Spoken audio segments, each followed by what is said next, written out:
last few seasons is that James Tate's youngsters can improve quite a lot from first to second run as well, and if she does that, then she should take a little bit of beating here. She's a short price, obviously. In a lot of races, she would probably be a little bit shorter. There's Haston Place, number 9 was the one shot. Daughter of Compton Place for Rod Millman and Ryan Tate, who had a 100-to-1 winner last week at Newbury. Yeah, and the stable have got a couple of runners in the field. I preferred that one of the two in the paddock, Haston Place. I thought she was the one that made a little bit more appeal. She's got quite a bit of speed in her pedigree as well. She's by Compton Place. The yard can get early season 2-year-old winners as well. They might just be up against it here, given that the Hannon team have got a few in there and the standard set by Take Shelter, but definitely think that she looked nice enough and hopefully shows something to work on. Signs of greenness there when Amy Murphy goes to take the rug off Esther. It's her first 2-year-old runner. She did one last week, it was withdrawn, but this daughter of Kodiak, as you say, Kodiak, you normally think sharp 2-year-olds, but she's just exhibiting signs of greenness. Yeah, they can be a little bit wired as well, the Kodiaks, can't they? That is a trait that he passes on to quite a lot of his stock. You would imagine that this filly will have a reasonable amount of pace given her pedigree. She's related to plenty of winners over sprint trips as 2-year-olds. The dam was related to Zoffany, and being a Kodiak, she is a likely early type. She's not very big, in fact she's pretty small and close coupled. Okay, Shane Kelly just getting a leg on, and she's going to go down and she'll jump out of stall 2. Richard Hannon saddles 3.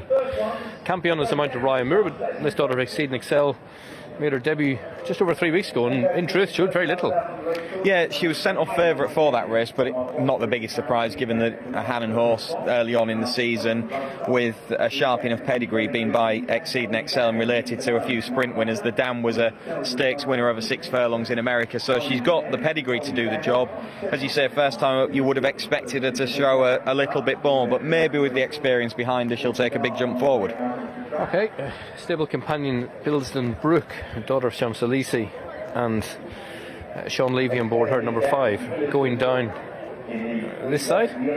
Yeah, an unusual one to be running as early as this on pedigree. If you'd have just looked at her on paper, you wouldn't have thought that she'd be out in April of her 2-year-old season. She's by Champs-Élysées, who has very few early season 2-year-old runners, and as we mentioned earlier on when looking ahead to the card, his stock tend to get better with age, and she's from a middle distance pedigree down the dam side as well. Having said that, Bilsden Bess, who runs in the fillies handicap a little bit later on, did win as a 2-year-old first time out last year, but that was as a back end 2-year-old on soft ground. And the strangest sort of pedigree is number 6, Tafiti for Rafe Beckett, daughter of Shammerdal, out of a mare who stayed well. Yeah, related to quite a few winners, but as you said, you wouldn't have expected, a little bit like with Bilsden Brook, her to be an early season 2-year-old type, particularly as this stable don't really run many 2-year-olds early on in the season. But she's by Shammerdal. The dam was a winner between 1.5 miles and 1.75 miles, and for all that she has bred some winners over shorter distances, they tend to want a trip, and she didn't appeal really on pedigree as a particularly early type, but she's in a powerful stable that don't run too many early, and they've decided to give her a shot at the track very early on in her career, which is... And she didn't look out of place in the parade ring, and that's a good shot of her going down. Yeah, she didn't look at all out of place in the parade ring, and she looks pretty straight as well, so she's got a nice enough way of going about it on her way down to the start. She looks nice and relaxed, and it's a very good stable that she's representing. So for all that you wouldn't think that she was a particularly sharp type, you can see the interest in her. You can see there on the time form rating she is top. Now that's obviously a rating that isn't based on a piece of form, it's based on prediction from pedigree, stable, all various different stats. I think that they come up with a rating that they think the horse might be able to run to, and from what I can gather they've been reasonably accurate over since they started doing them. So interesting that those two that we've mentioned as being slightly more backward types are coming out on the top on that front, but as I said, I would have just felt that both of those might be unlikely early types. Maybe the fact that they are here running so early, despite their pedigree not suggesting that they should be, is a pointer in itself. Indeed, and if they do show anything today, you know that they are going to improve. Yeah, you would think so, because both of them are bred to get better with time and distance. The early part of the season, in any race with inexperienced horses, but particularly this early on in a 2-year-old campaign, a little bit of experience can count for an awful lot in these races, and the fact that Take Shelter not only has experience but a decent level of form to boot might just be the difference here. Campion has got the experience but not quite the same level of form, but then could be the bigger improver on the day. So it's a tough one. I thought that Take Shelter was the pick on form, was the pick in the paddock as well, and for that reason would be the horse that I'd be with, but she's 11 to 10 well found. I haven't had a bet. And Campion, albeit well beheld 3 weeks ago at Wolverhampton, but Ryan Moore sort of keeps the faith, or Richard Hannon has talked him into riding. Yeah, the Hannon team run 3 and they've got a good record in this particular race as well. They've won this contest, I think, for the last 4 years. They've won it with good horses as well. Illuminate went on to Royal Ascot from here. Tiggy Wiggy won this particular contest. They won it last year as well. So the Hannon team have farmed the race in recent years, and they send in 3 to have a go at it this time around. Stormy Clouds was the one who was successful 12 months ago. Only 5 ran. They're going behind, like the first 2 races, just a little bit past post time. Even Money Takes Shelter. Reproduction of Newmarket may well be good enough. I would have thought so, but you would anticipate that there's a good chance of a little bit of improvement from that as well.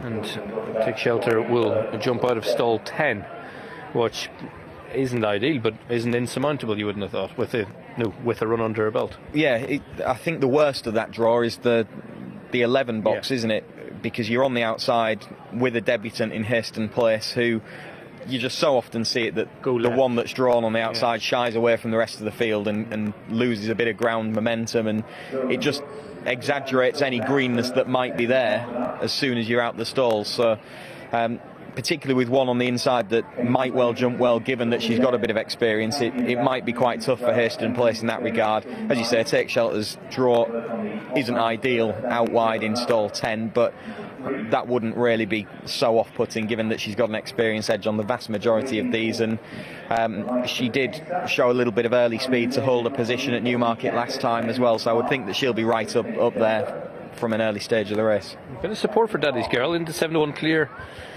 Joint third favourite now, daughter of Elzam. Lulu Stanford on board, claiming 5. She's gone into stall 3. Looks like the last couple slot forward. Let's get back to Richard.